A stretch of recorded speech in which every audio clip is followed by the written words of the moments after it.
The dividend king LEG is down at its 52-week low, offering a yield of nearly 8%. But is this a strong company that is undervalued with lots of room for growth on both the share price as well as seeing our yield on cost grow to double digits?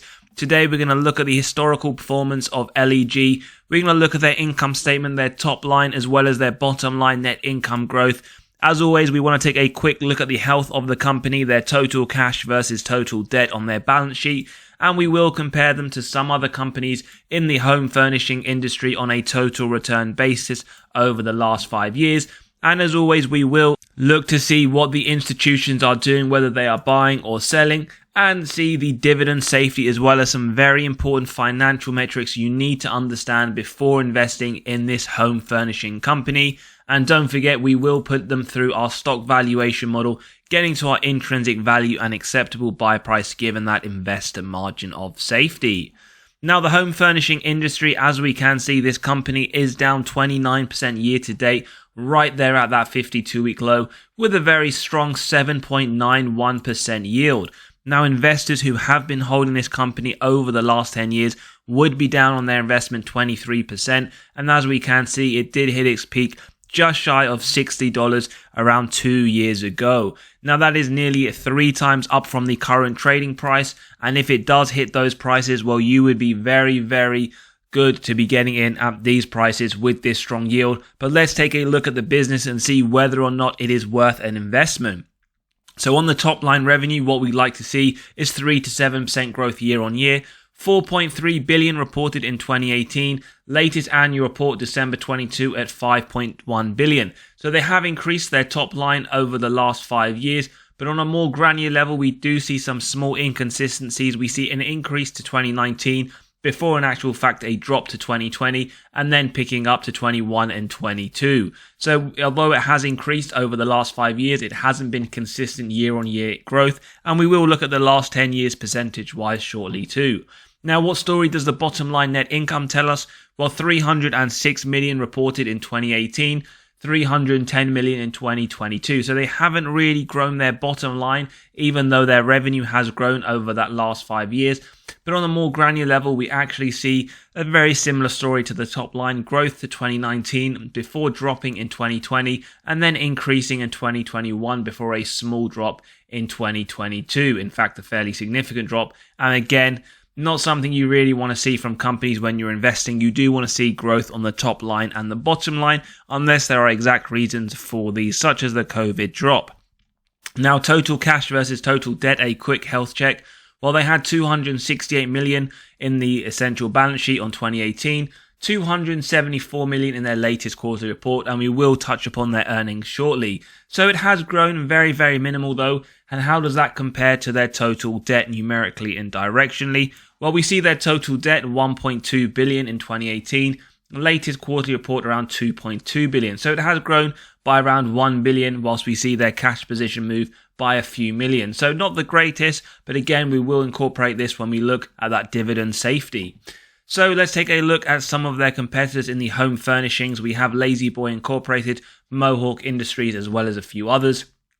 On a year-to-date return, so this includes those dividends reinvested, LEG is in fact the worst performing, down 26% year-to-date, and we do see in fact around half of their competitors did have a poor negative return, whilst the other half did have a positive return, with La-Z-Boy up around 40% year-to-date. Now, on a 5-year return basis, and remember, do try and maximize your data when you do review companies. LEG again down 24% year to date, and it is again one of the worst performing. But as always, do remember that past performance is never an indicator of the future performance, and it is just one level of review that we do on the channel.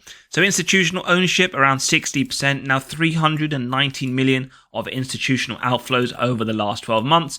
And we see over the last 12 months around 376 million inflows, so a little bit more buying by the institutions than selling. And if we look at the last 2 quarters, we do in fact see that there were more inflows into this company than there were outflows, with Q1 the only quarter this year where the opposite was true. And we can see some very mixed, in fact, up and downs over the last quarters of 2022.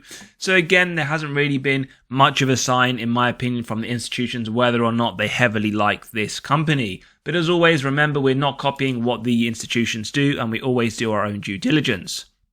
So their latest quarterly report for the September quarter, we do see they in fact missed their earnings per share. 40 cents was expected, 36 was reported, negative 9% surprise. And they also missed on the top line, 1.24 billion expected, 1.18 billion, negative 5% surprise. So not the greatest. We can sort of see now why that share price has taken a beating this year. And if we do a very quick look at the last quarter, so June 2023, we can see they missed on both the earnings per share and the revenue. Now, very quickly, we can take a look to see for the September 23, their latest quarterly reports, Q3 23 versus Q3 22. They did in fact bring negative 9% of sales in comparison to the last quarter from 2022. Again, net income down 26%, diluted earnings per share down 25%, and both net profit margin and operating income down. So they have struggled in relation to last year, and they have also not even met Wall Street analysts. So do bear this in mind with Leggett Platt. Now, dividend safety score 50, borderline safe, 3 billion market cap, so it is a mid-cap company. Now, in terms of some key recessionary metrics, well, lo and behold, they did in fact increase the dividend during the 07-09 recession. Negative 25% sales, which was below the average growth of companies in the S&P, which was just negative to a smaller degree. But they did in fact beat the S&P with a negative 44% return versus the S&P's negative 55%.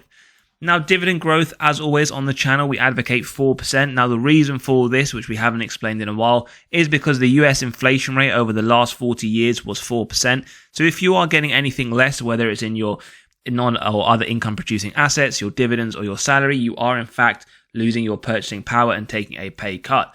So with LEG this year, you got a 4.5% increase, so slightly higher than inflation, which in my opinion isn't bad if you have locked in around the 7 to 8% yield.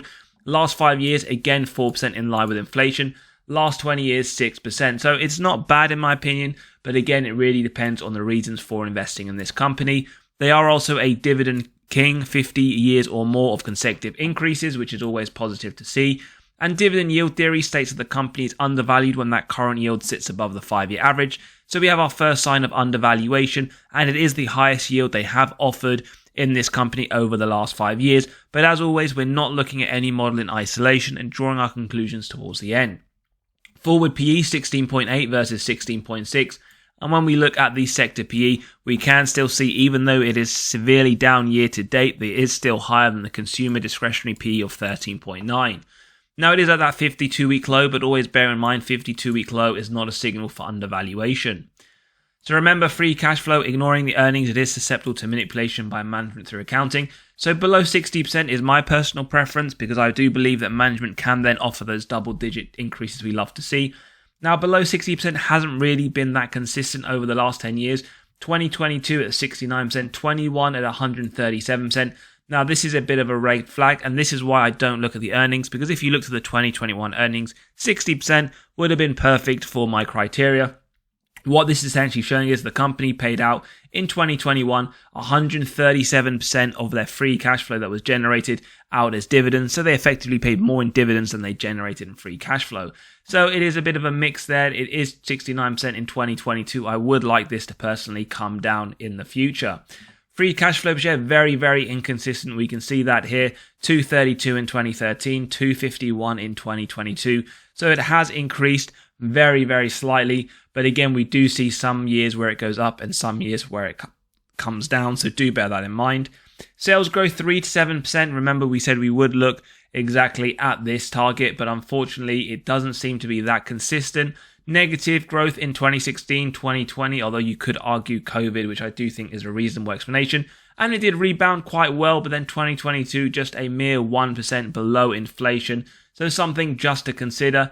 And numerically speaking, $3.5 billion in 2013 to to 5.15 in 2022. Over the last 10 years, I would say on the whole, it isn't that bad, but do understand this isn't a fast-growing company, so just something to consider. Shares outstanding, now this is positive to see, 147 million in 2013, 137 in 2022. So they do share buybacks. Okay, it's not to a fast degree, but they are returning some excess cash to investor pockets. Now, when we look at the ROIC, a very important metric in my opinion, it shows how well management are effectively allocating their capital. That 10% is the minimum that we do tend to look for. The reason for this, as we can see, it means that management, as explained. So therefore, above that 10% is consistent as well. The last few years in the mid-teens, so that is positive to see. It does give me faith so far of management's ability. Free cash flow margin, operating margin. Well, on the operating margin, above 12% is what we like to see. It has consistently been around that 9 to 13%, so it isn't too bad, but I would like to see this come back up. It is a bit of a worry that the trailing 12 months is sitting at 7%, so it is something I would keep an eye on. As the margins do get squeezed, that bottom line then will be smaller, and that does mean less dividends paid out and less growth to the investors. Free cash flow margin above 5% nearly every single year, which is positive to see. 2022 at 7% with the trailing 12 months at 10%, so that is positive around the free cash flow.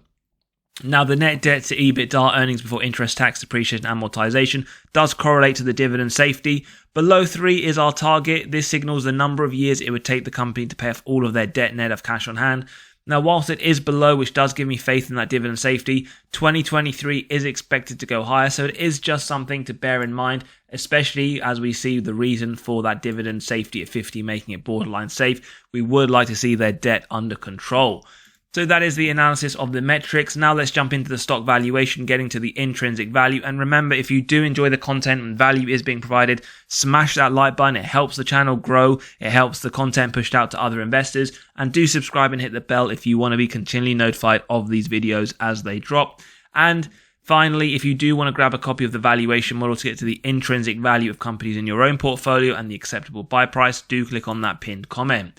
So jumping into the first valuation, Graham's formula, we have the earnings per share, growth rate per analyst estimates with that current yield on AAA corporate bonds. And remember, the higher the yield, the lower the intrinsic value is. So this Graham's valuation gives an intrinsic value of $18. Now, when we take a look, that is still lower than the current trading price and lower than the 52-week low, showing signs of overvaluation based on Graham's formula. Now, remember, with these models, we never look at any of them in isolation and we'll draw our conclusions towards the end. The multiples valuation model, we have the Lazy Boy, Ethan Allen, Lovesack, a few that we analyze on the 5-year return.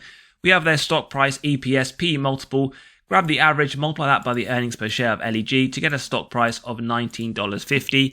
Again, lower than the current trading price and lower than the 52-week low, showing signs of overvaluation based on the first two models. We then move on to the dividend discount model with the dividends yearly for the last few years. Average growth rate around 4.75%, 4.77, and we can see they have been fairly consistent over the last few years. Forward looking, I've gone a bit more conservative and in line with inflation at 4%. Remember, if you do grab a copy of the model, you can play around with these percentages based on your optimism or pessimism of these figures. So the DDM comes to $48, and as we can see, that is much higher than the 52-week high and more than double the current trading price, showing signs of undervaluation based on the DDM model. We then move on to the fourth model, my favorite model, the discounted cash flow model, where we have the free cash flow year on year. Average growth rate around 15%, forward looking, analysts estimating between 4 to 6%. In conjunction with our discount rate, we get the present value and terminal value. When we add that together, we get the sum plus the cash and cash equivalents, subtract total debt, get to the equity value, divide by the shares outstanding, gives us a DCF price of $43. Again, higher than the 52-week high and more than double the current trading price, showing signs of undervaluation.